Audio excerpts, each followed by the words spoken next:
Good morning. In the UK, the mere mention of snow can bring excitement and chaos. For children, it's the hope of a snow day.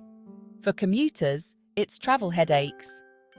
We're a nation obsessed with the forecast, always watching for those first flakes.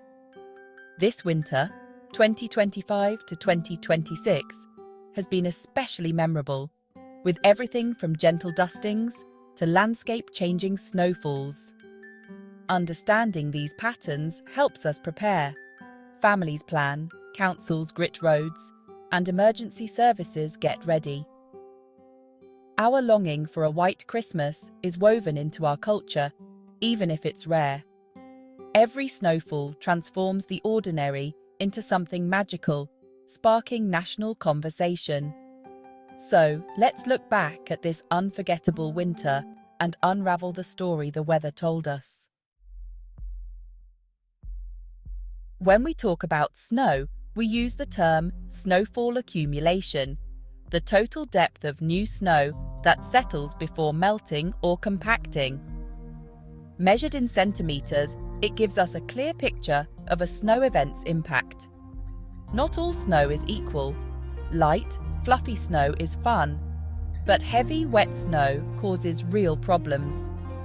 A dusting might look pretty, but 5 to 10 centimeters can disrupt travel, and 20 or more means a major event. Accumulation lets us compare winters and storms with real data, not just impressions. So, when you hear about 5 centimeters in the forecast, you know it's time to prepare. It's the language of snow, and key to understanding our winter. The winter began quietly. November brought snow only to the Scottish Highlands, with the rest of the UK seeing little more than frost and fog. December shifted gears. A cold northerly brought the first widespread dustings, with 1 to 3 centimeters in many areas and a festive blanket in Scotland. January was the turning point. High pressure over Scandinavia pulled in bitterly cold air from the east, piling up snow in eastern counties. Accumulations reached 10 to 15 centimeters along the coast, and soon the cold spread west, blanketing much of the country. This wasn't just a dusting, it was disruptive, setting the stage for a dramatic finale. February refused to let go, dominated by a major snow event and lingering cold.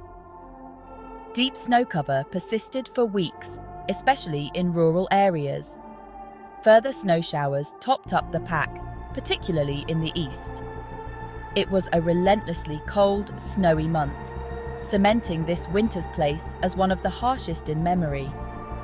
Each month brought new challenges, keeping the nation on its toes. The story of this winter was one of escalation, from gentle beginnings to a season-defining freeze. The defining event hit in late January. A sudden stratospheric warming above the North Pole unleashed the beast from the east. Red weather warnings were issued as Siberian air surged in, bringing blizzards and huge drifts.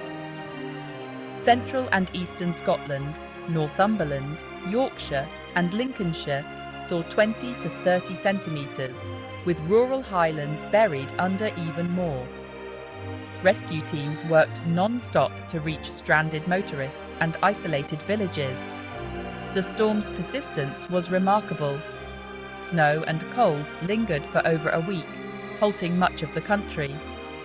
It was a severe, dangerous event, not just a pretty snowfall. The beast from the east became a national benchmark for winter severity. Its impact will be remembered for decades. What caused such a snowy winter? First, persistent cold. High pressure over Scandinavia blocked mild Atlantic air, letting Siberian cold sweep in. Moisture from the North Sea supercharged the air, fueling relentless snow in the east. The sudden stratospheric warming weakened the polar vortex, unleashing Arctic air across Europe and the UK. Once snow settled, it reflected sunlight, keeping temperatures low and snow on the ground. This feedback loop prolonged the freeze, especially in February. All the ingredients aligned: cold, moisture, and atmospheric triggers. The result? A winter that gripped the nation for weeks. It was a perfect storm of meteorological forces. To understand this winter's significance, we need context. The past decade saw mostly mild, wet winters, with snow rare outside the Scottish mountains. The last comparable event was the Beast from the East in 2018. But this year's cold spell lasted much longer. Snow cover persisted for weeks, and the number of snow days was the highest since 2010.